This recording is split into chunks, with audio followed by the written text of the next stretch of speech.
What's up YouTube, Capital G here, back with an incredibly crazy Burning Abyss play. This is going to be one like you have never seen in your entire life, and I promise you there's going to be a monster summoned from the extra deck that you never, ever in your wildest imaginations thought that you would actually be seeing on the field in a pure version of Burning Abyss. This isn't like some crazy build of BA that has like 2 BA monsters and then it's really another deck. This is pretty much like a pure version of Burning Abyss, and it is kind of old school. He's running Crane, and you know, he has Karee Bandit, so it's kind of a little bit of a throwback Burning Abyss build, not a Phantom Knights BA. He's facing off against I guess I didn't really think about what I actually wanted to name this deck on the top.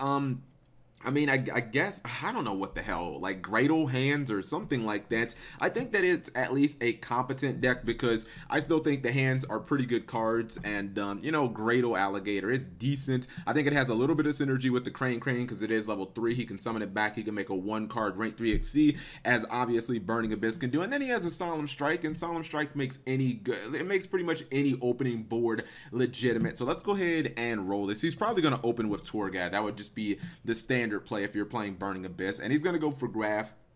Most of this turn 1 play is going to be extremely standard. If you guys have ever really seen Burning Abyss before, special summons the Seer, and he makes a double Dante board, which, let's be real guys, how many times do you even see double Dante being made? And then I believe he searched during the end phase, and he got himself a Skarn, which, you know, it's an okay field. Now, I think that this guy's opening board just got a heck of a lot better with the Supply Squad, because now he has the Fire Hand set, and if the Fire Hand dies, obviously it can blow up a Dante, which doesn't do all that much. It does kind of stop the bleeding, and it gets you know, it kind of just disrupts your opponent's board a little bit, even though Dante does replace itself. But you get a Ice Hand in return, and you'll get the draw card. So I think that this is a somewhat very legitimate field, especially considering the Oasis of the Dragon Soul, which he set, can instantly bring back the Fire Hand, which could mean that he might be able to get double Ice Hand on the field and, you know, go into a Best Dweller and just, you know, I guess I'm speculating at this point. But watch exactly what this Burning Abyss player is going to do. I'm gonna have to stop and pause a couple of times, but I promise you, you're going to see a monster summon you never ever thought that you'd see in Burning Abyss. If it's not this turn, it might be during the next turn.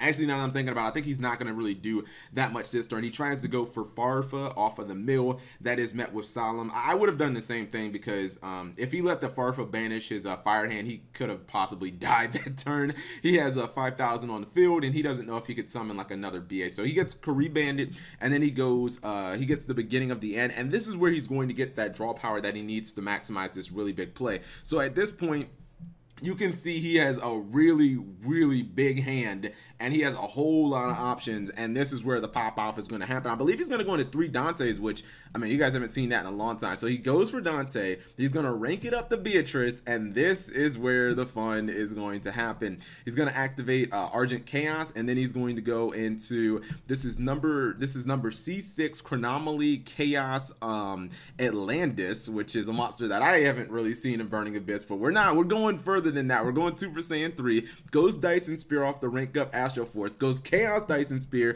burns him for 1800 damage, and then that is the monster I was waiting for. Then he actually summons the Super Quantum Mecha Phantom, or like, let's see if we can pronounce this, the Super Quantum Mech King Great Magnus and fucking Burning Abyss. It's rare enough to actually see this card even summoned in Super Quantums, let alone, I never ever in my wildest imaginations thought that I would actually see this card summoned in Burning Abyss. But he did just activate, what, 4 rank ups in a single turn, if I'm not mistaken, and then he's actually going to overlay his 2 Dantes for an F-Zero, which is actually pretty cool because now he essentially has 2 ways of getting rid of the Fire, or excuse me, Fire Hand already got spun back to the deck, but he has multiple ways of getting rid of these set monsters without actually having to worry about triggering the Supply Squad. So he's going to attack into the Gradle Alligator, and he's just basically going to take it, and I'm not sure that this dude can actually, like, so I'm not sure that he can actually, what's the word I'm looking for, that he can actually mount this board with it being so strong. He does bring back a Gradle Alligator from Oasis of the Dragon Souls, which means that his F-Zero is going to be taken, but it doesn't matter. Great Magnus can just spin,